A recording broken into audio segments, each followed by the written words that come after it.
I know a lot of people love this guy, but I kind of hate him sometimes because he makes me feel like a bad parent. Now, I know Bluey's a great TV show. I'm not hating on Bluey and the family. It's great TV, but when you think about Chili and Bandit, they are just tremendous parents.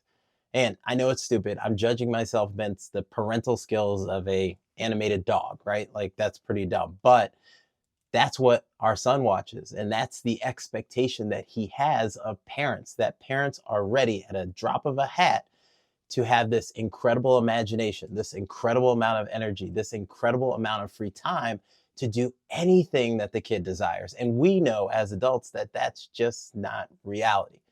A lot of us have jobs, a lot of us have personal responsibilities, a lot of us have romantic responsibilities that we want to uphold, and other things that are important to us besides the welfare of our child or of our children. And again, the welfare of our kids, very important, but we also need to live our lives as individuals as well. So today we're going to be talking about parental burnout because I know about y'all. I've felt parental burnout before, and there are some ways that we can identify it. There's some ways we can help it, and there's some ways to avoid it. So we're going to talk about all three.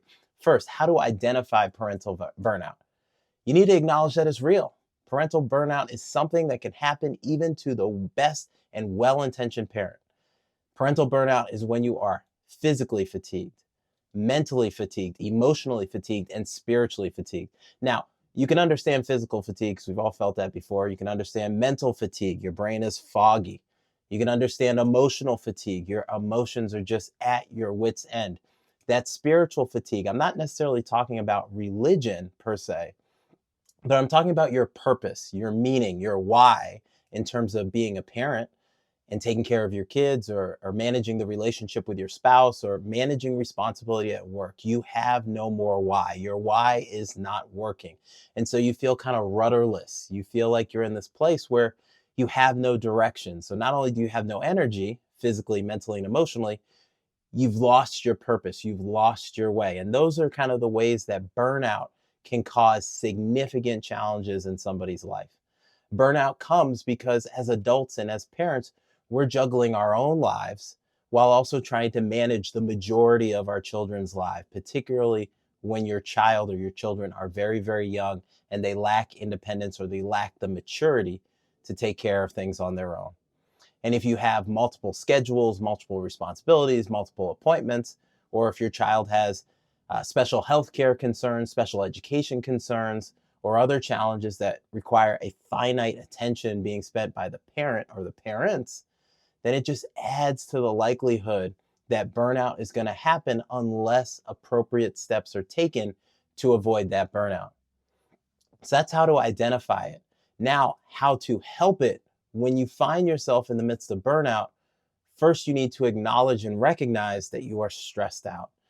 Ways to notice that is that you might be a little punchy and aggressive towards people close to you, like maybe a spouse or your kids.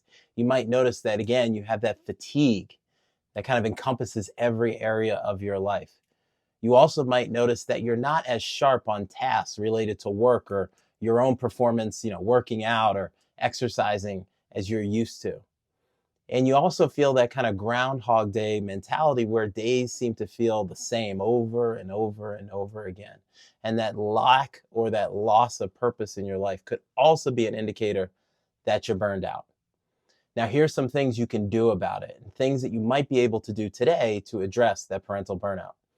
Number one, you've heard this before, so I apologize and be one of these people that says it again. Before you put on the oxygen mask for your kid, you got to put it on for yourself, meaning you have to dedicate time for yourself so you can manage your own rest and recovery and energy levels. Find 5 minutes, 10 minutes, 15 minutes, if you have the luxury, an hour a day or a week to be able to dedicate for you, something purposeful, something meaningful to you that's independent of all the other roles that you have in your life as a parent, as a caregiver, as a spouse, as an employee. What drives you? What motivates you? What thing are you interested in doing that you've lost sight of because you're so burnt out and because you're so tired? So if you're going to re-engage with that thing, I also encourage you to lower your expectations with it. Allow yourself to gradually reintroduce yourself to it so that you don't get upset because you're not meeting previous expectations. So, for example, let's say you were a runner, a marathon runner, and you're trying to get back to marathon running as a way of giving yourself something that you can enjoy to help reset burnout. You don't want to go into that marathon running again expecting to be where you were before you stopped, because you have stopped running, you've stopped training, and your performance is going to dip. So, allowing yourself some grace and some time to be able to get back to what you believe to be your normal performance. Another thing, too, re engaging with healthy habits. So, sleep, exercise, nutrition. Maybe you can't do all three. Maybe you can focus on one. Maybe you can focus on two out of three. But any focus and deliberate focus you put on your nutrition, your sleep, and your exercise is going to be of benefit to you both physically and emotionally. If you're able to get more exercise, now you're able to get nervous energy out of your body. You're able to get a dopamine hit from the exercise, which will make you feel good and will reinforce exercise. You'll be able to get more cardiovascular health, so you'll be able to manage stress better. Your body will get stronger, so your body will be more resilient to tolerate a rough day. And then you also think about your nutrition. Maybe you're eating too much sugary foods because you feel like you need that energy to be able to deal with the lack of energy and the burnout that you experience. So getting your diet more balanced and more organized is going to give you the nutrients to be able to be resilient, maybe avoiding getting sick, which may happen when you're burnt out, and also give you the opportunity to enjoy healthy food and be able to have those moments. And then sleep. Sleep may be the hardest thing to work on, but if we can prioritize anything, sleep is the greatest performance enhancement, legal form of performance enhancement that any one of us can get. So if you can prioritize your sleep, and it might mean prioritizing your child or children's sleep so that you can get better sleep, that's going to pay huge, huge dividends. And the last thing I would say about parental burnout, talk about it. It's normal to feel exhausted. It's normal to feel frustrated. So the more we're able to talk about it with our close friends, maybe with our spouse, maybe with a psychologist like me, you're going to be able to come to terms with where you are. You're going to be able to recognize that it's normal given the stresses and the ebbs and flows of parenting. And you're also going to be able to get feedback and resources to help you get back to the person that you miss and the person that you love. Again, parental burnout is about you reconnecting with your former self that had the energy. It's not necessarily about you parenting.